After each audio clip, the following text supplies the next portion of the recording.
I'm here today to help you walk through the study guide for Exam 1 and then Exam 2. They're the same format, so I'm going to put them together in this one, and you only have to watch me once. Or you can come back and look at it again when you get to Exam 2. Exam 1 covers chapters 1 through 3, so our first section of the book. This is all the basic stuff, establishing our vocabulary, making sure that we're all on the same page as far as what critical thinking really is, what it isn't, kind of branches of it and things. And what Dr. Vaughn is doing here is he's giving us a scaffold, basically a framework, to build the rest of the book on. Okay, so that's kind of how this works. This is kind of the grammar portion of your class on critical thinking. And we've walked through it fairly quickly, right? So we're going to kind of go back and look at a few things. I'm going to walk you through the study guide. So if you haven't already printed that off or have it up on your computer in another window, go ahead and do that. Pause me, come back, and we'll go on from there. I'm going to show you what the exam layout, and this is for all 4 exams. Okay, I like to make things go the same way all the time. Okay. The first section should be the easiest. This is your definitions matching. Basically, I'm going to give you 20 of the key words from the chapters, and then I'm going to give you the definitions over on the side. Most of the time, these are going to come exactly from the glossary that's in the very back of the book.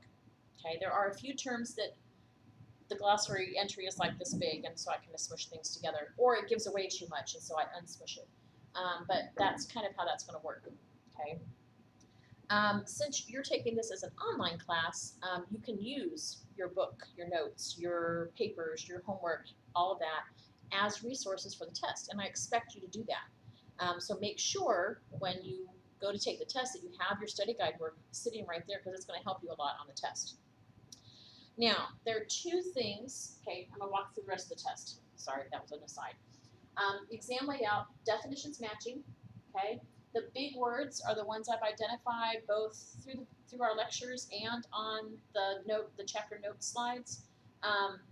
These are the things that we use over and over again all throughout the semester. This is the only section of the test that you will see over and over again. Okay. Each test will have different definitions. Obviously, we're in a different section. But the big words, we start out with critical thinking, argument, deductive argument, inductive argument, statements, worldview, background, and we go on from there. Every test will have those first 5, and then the new ones.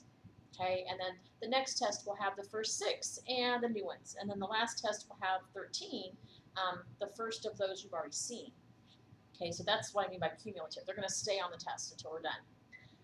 I expect you to use the book definition. Okay, and it says, write out the official book definition of critical thinking. Please don't Google that. You're going to get it wrong. Eventually, I'll get mad and just give you a 0 and move on. Pay attention. Do what you're coming from. This is critical thinking class. I expect the whole test to reflect that. So when we get to the part down here where we're talking about the mini essays, that's going to play a part. After the big words, basically you're just writing out the definitions for me. Application. A lot of these are going to be set up just like you've done in the exercises. Sometimes I'm going to ask you to give me your own explanation or your own example. I expect that not to be something you got from the book or from a lecture. Your own means your own from your own brain. Okay? Don't share answers with your friends. That's cheating. Okay, and I know it's an online class and you get to do whatever you want to do with that. I have to read everybody's stuff. If yours and your best friend look exactly the same, we're going to have a conversation. You might get a 0. Depends. So keep that in mind. But it's going to be, the applications are usually a lot like the exercises we've already done. Different. They're not Dr. Vaughn's, they're mine. So that's a little bit different, but I kind of run them like they do the exercises. So you've seen this idea before. Now I want you to do a different aspect of it. The last thing are what I call mini essays. Most of these are a paragraph or 2, and I'm going to give you specific things you need to answer. Okay. In the exam 1 and exam 2, mini essays are things that we've gone through in the chapter, we've gone through the lecture, and I want you to kind of express your understanding of that. Okay. So again, don't help your friends. If you look at your first study guide. It's one page, not too bad. I will choose 20 of the vocabulary matching from the list. Chapter 3 has the most, of course, because we did that in 2 sections, so that helps. The big words are there: critical thinking, argument, statement, worldview, deductive argument, inductive argument. Those are your 6 that you have to be able to write out completely. Can you copy and paste in the test? I think so. If it lets you, go ahead, that's fine. You have these written out somewhere. Short answers, and I gave you a list of things I'm going to ask you about. What makes an argument valid or invalid? Okay, make sure you can do all those things. Okay, look up the answers, write them down. Okay, now, and then the essay, the mini essay on this one is from page 40. Chapter 1 notes: stereotyping, prejudice, bias, and racism. How do we get from one to the other? Please make sure you're using critical thinking, chapter 2, chapter 1 vocabulary. Okay, that's very important. Now, you have a study guide. What I put on the study guide is what is going to be on the test. If it's not on the study guide, it's not going to be on the test. Okay, so don't waste your time there as far as testing goes. The practice, the last line on the study guide is what I want you to do and turn in as practice for the test. Okay, basically this is what the hardest questions are going to look like. So go do some. Okay. And this is the integrated exercises from chapter 3, page 104 and 105, number 2, 3, 5, and 9. That's what you have to do for your homework credit. Now, everybody get that? That's what counts as homework. That's your 20 points for homework. That's the homework. Okay. What I also want you to give me, though, is what do you do to study for the test? Do you go back through the lectures? Do you read back through the chapters? Do you check your notes? Do you write out definitions or type out definitions? Whatever works for you to study for the test so you have it in your head. Okay? Tell me. Or if you've written stuff out, give it to me. Okay? You can post more than one document on your homework. But you have to do it the first time you're in there. Okay? So if you forget and you're like, I already hit submit, send me an email. Hey, Miss Oliver, I forgot to post this document, or I forgot to tell you that here's what I do for a test. Send me an email. It's not the end of the world. It's okay. I'll give you the extra credit. Remember, I don't do extra credit assignments, but I do give extra credit for extra work. That's very true on the study guides. That's also very true on the test. So if there's a section and it's asked you for 2 things and you give me 3, as long as that 3rd one's correct, you get an extra credit point. That's kind of how I run it. The test is electronic test online.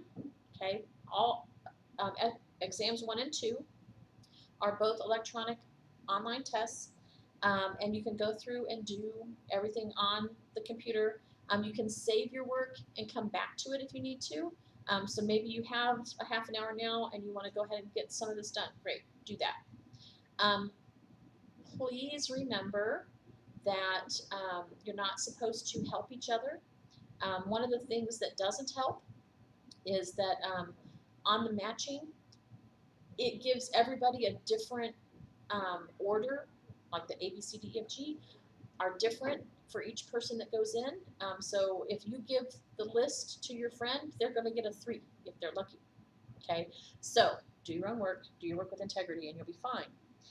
Now on Study Guide 2, from chapters 4 and 5, it's also 1 page.